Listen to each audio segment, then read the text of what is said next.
It's hard to believe it, but it's already been 5 years since Xbox One and Killer Instinct were released.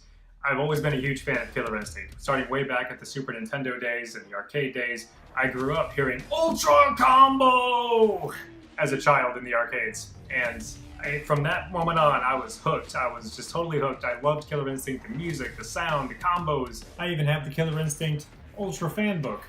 This thing is loaded with badass pictures. So yeah, I mean, I'm a huge fan. It was just, it was like a sensory overload for fighting games. And Microsoft began shopping around for developers pretty early, where they were kind of looking around for developers to help bring back Killer Instinct. So they eventually landed on Double Helix.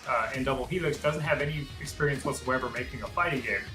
So it was interesting that they chose them, but I guess because they could see the passion that they had for the franchise and really were going to give it their all. And Double Helix, they are known for some other games like Silent Hill Downpour and Strider, which I thought was a pretty good game. And they actually ended up developing a really great core for Killer Instinct, the new one. They wanted to focus on the inputs and the combo system. That was going to be the main focus for this fighting game. It wasn't just, okay, we gotta have 3 punch buttons, 3 kick buttons, and just put a bunch of characters in there and call it a day. No, they wanted to make a game that would last and have some serious mind games. Now, the combo system in Killer Instinct is the core of the gameplay, and here is why it's so awesome. It's not just you just smash a bunch of buttons, make a combo, and then that's it. There's a lot. There's a meta game involved there, so you can choose to do heavy, medium, or light attacks. They vary in speed and strength, and you can try to break those combos based on the corresponding buttons that you press, medium, light, or heavies. And what's cool about that? So that's just one part of it. You can break combos. Great, just like the original Killer Instinct games, you can break combos. So you're not just sitting there taking a beating for God knows how long. So the second thing is counter breakers. Counter breakers was introduced with this Killer Instinct, and it's beautifully marvelous. It is such an ingenious idea. That's if you are anticipating your opponent attempting to break your combo, you can do a counter breaker by pressing both medium buttons at the same time.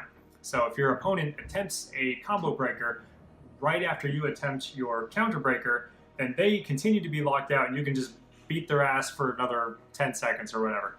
And it's a beautiful mechanic to the game. It adds a whole nother layer of depth to the combos. So it's not just, you don't have to just worry about your spacing and what kind of chip damage you can do and just like opening up your opponent. That's just a portion of what makes this game so mental, like in every sense of the word. So the combos are just a cascading mind games. Like, you don't know if your opponent's going to break, you don't know if they're going to try to break, and you don't know if you're going to try to do a counter breaker. It's just crazy. Like, the amount of depth that the combo system has is just ridiculous, and it really rides on being able to read your opponent more so than other fighting games. Like, you really have to get inside your opponent's head in order to really succeed in Killer Instinct. And it's just so good. It's so good, and the whole system works beautifully together. Double Helix originally started developing Killer Instinct on Xbox 360, but since the Xbox One was right around the corner, Microsoft decided that it would be a better business decision to just go ahead and make it an Xbox One exclusive. And I remember watching E3 back in 2013. I remember telling myself, if they announce Killer Instinct, because I've been waiting for it for so long, for a new one, I told myself, if they're going to announce a new Killer Instinct at this E3, I'm going to be buying an Xbox One on day one. I was not disappointed when I saw this.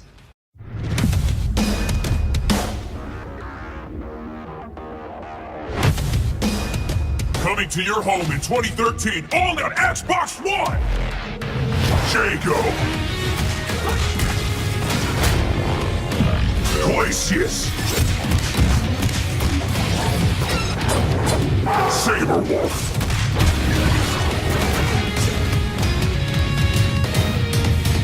Ultra Combo! Killer Instinct. So with any new Killer Instinct, I was going to be a little apprehensive because whether Rare developed the game or not, I was a little bit apprehensive because Rare isn't made up of the same employees that it was back in the original days that Killer Instinct was first made. But I know that Ken Lobb did head up the project for the new Killer Instinct, so I knew it was in good hands. Microsoft seemed to understand the franchise and what made it great. And Double Helix actually knocked it out of the park. They came up with their own custom engine and really nailed the the combo system. It's really incredible. Killer Instinct officially launched as an Xbox One exclusive on day one, which was November 22nd, 2013. It was a digital-only game, it didn't have a physical release, and it only launched with 6 characters right out of the gates.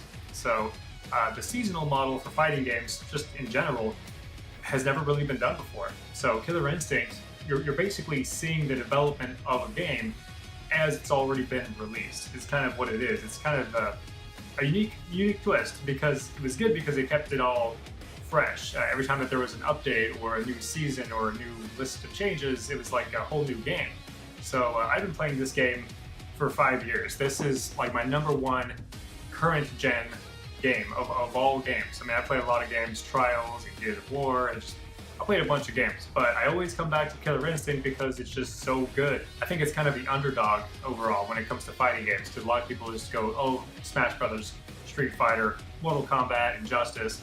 I mean, these are all great games, but I think Killer Instinct is overlooked way too often, and it shouldn't be, because I think it's one of the best fighting games to come out in the last 2 decades. That's not an exaggeration. I'm being 100% serious. And there's really no excuse to not even try Killer Instinct at this point. It's available for Windows 10, Xbox One, and Steam. So there's a good chance that you have the system requirements already to play this game, and you really should. But just getting back to the development of this game, Mick Gordon was also involved in the music. One of the main reasons why Mick Gordon got into video game compositions at all was because he loved the original Killer Instinct soundtrack. It moved him in such a way to where he wanted to get involved in the creation process moving forward.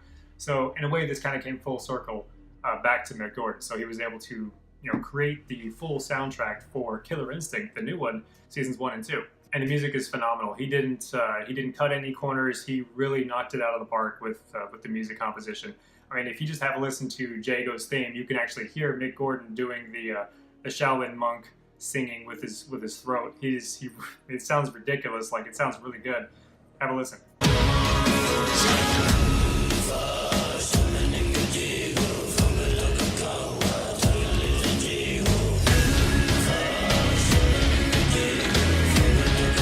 In fact, if you want to listen to the whole Killer Instinct soundtrack, here's a cross section of all the music, and this isn't even all of it, but it's all golden.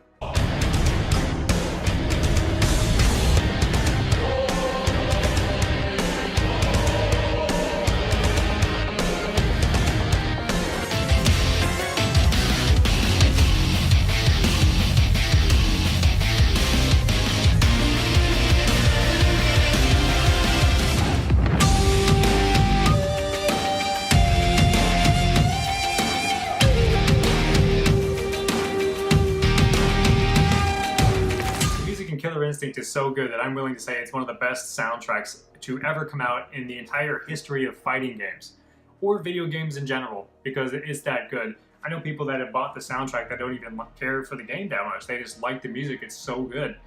And I listen to it pretty regularly just because it is so good, and it goes with anything. It doesn't matter if I'm doing chores or driving or just whatever, man. I listen to that thing all the time.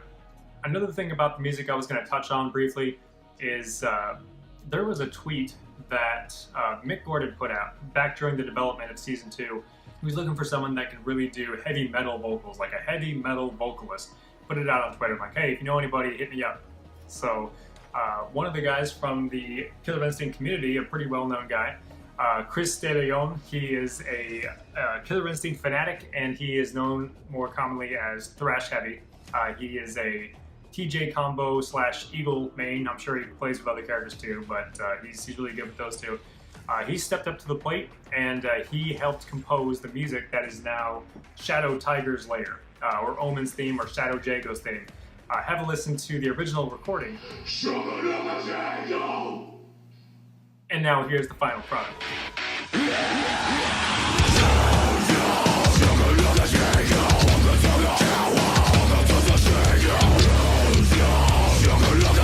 Another really interesting thing about the development of this game is the fact that players, the community, had a very big impact as to what the end result was of the game. They had a lot of say on what was going to be developed and how the game was going to work.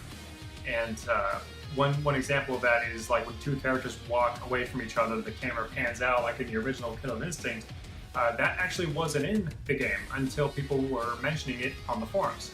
And so, yeah, I think we can do that. So they went ahead and implemented it. That's just one example. So the community has always been a part of this game and the development of this game, and it's a really big part of why Killer Instinct is still a thing today. People still play it regularly. I'm one of them. I've been playing since the day one. So the development of Killer Instinct was going really smoothly with Season 1 and all these characters coming out and improvements. It was kind of a bumpy road sometimes, you know, because sometimes a character would come out, like Spinal, for instance. I remember whenever he first launched, there would be a glitch in the game where if he teleported in a corner, it would like crash the entire game.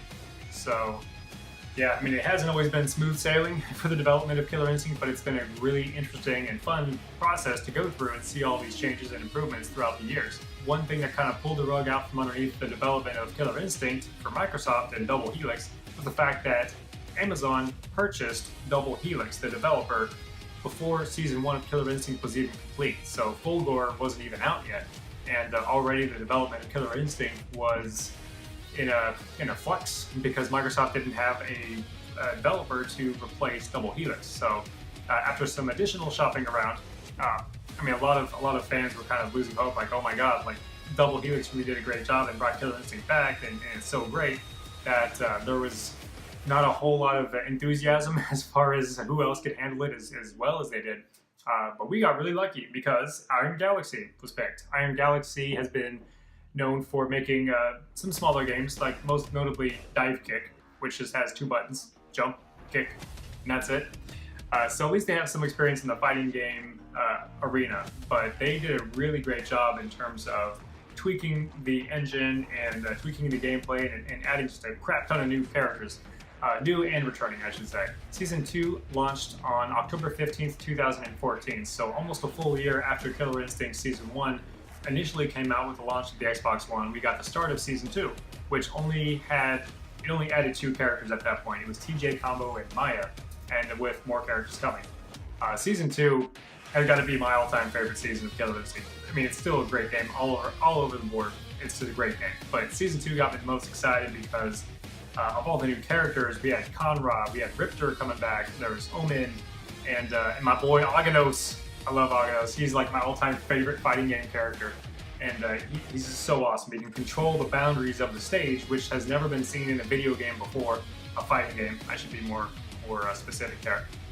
So I love the big guy. Broccoli Man, as he was known before his name was revealed. And we got all these other great new characters and air counter breakers, air combo breakers, and just all kinds of stuff. So Double Helix really just pushed themselves to the limit, working their butts off to get us so much content for Season 2. And I just love what they've done. So after all that fun stuff happened, Season 3 officially launched with 4 new characters on March 29th, 2016. So still further along, and we're getting more and more characters, and Season 3 really added something new to the Killer Instinct franchise, which is guest characters. For the first time ever, we see Rash from Battletoads coming into the Killer Instinct universe. Later on, we would see General Rom from Gears of War in the Killer Instinct universe. So it was really interesting. I didn't know if it was going to work, but it was beautiful. Rash is a really, really fun character, and a little bit frustrating to play against, I'm not going to lie, but I'm really glad he's in the game. General Rom just does a ridiculous amount of damage and can take your entire health bar away with one combo. So that's that. And yeah, be very scared of good General Rom players because they will destroy you. Right when you think you're about to win, they will take your entire life bar. It does happen. So that's basically it in a nutshell. Killer Instinct is a complete game. I don't think Microsoft's going to put any more time and energy and money into developing new content for Killer Instinct. I do believe Killer Instinct is a 100% finished game. There's really nothing else that they're going to do to this game in terms of major content. They'll probably do little things like bug fixes and things like that in the future, but nothing that will change the game. No more balance or tweaking of the characters. That's all done. So the game right now is a complete game. Back whenever Killer Instinct was first announced or first released for the Xbox One, there was a lot of people that said, oh, I'll just buy it when it's finished. Well, put your money where your mouth is because the game's finished and you're going to be missing out if you don't play it because it's one of the best games of this generation. and probably future generations until the next Killer Instinct comes out. And there's still a lot of players playing. I mean, just last month, in October of 2018, there was over 620 people that played ranked. That doesn't include local or Shadow Lords or any of the other modes. That's just ranked, 620 people. And it doesn't include Steam either. I know Steam has lower numbers, but still, I mean, for a 5-year-old fighting game, having over 600 people play in a month, it's not bad. And anytime I jump into ranked, I can find a match really quickly. I never have to end up waiting for like 10 minutes or something ridiculous. I find a match real quick. People are playing constantly. It doesn't matter what time of day I jump on. It can be 3 in the morning. People are playing Killer Instinct. I can always count on that. So here we are. We are finally at the end of Killer Instinct's development life. We have 29 characters. We have 21 stages, a multitude of online modes, some great music, and some seriously good netcode, one of the best in the history of fighting games. A solid gameplay, solid combo system, and I just want to say thank you to Microsoft for considering to bring this franchise back. Thank you for bringing it back. It's really good. Thank you to Double Helix, who created the original engine and the combo system. You guys are amazing. Thank you to Iron Galaxy. Iron Galaxy, you guys really took what Double Helix made and just ran with it and knocked it out of the park.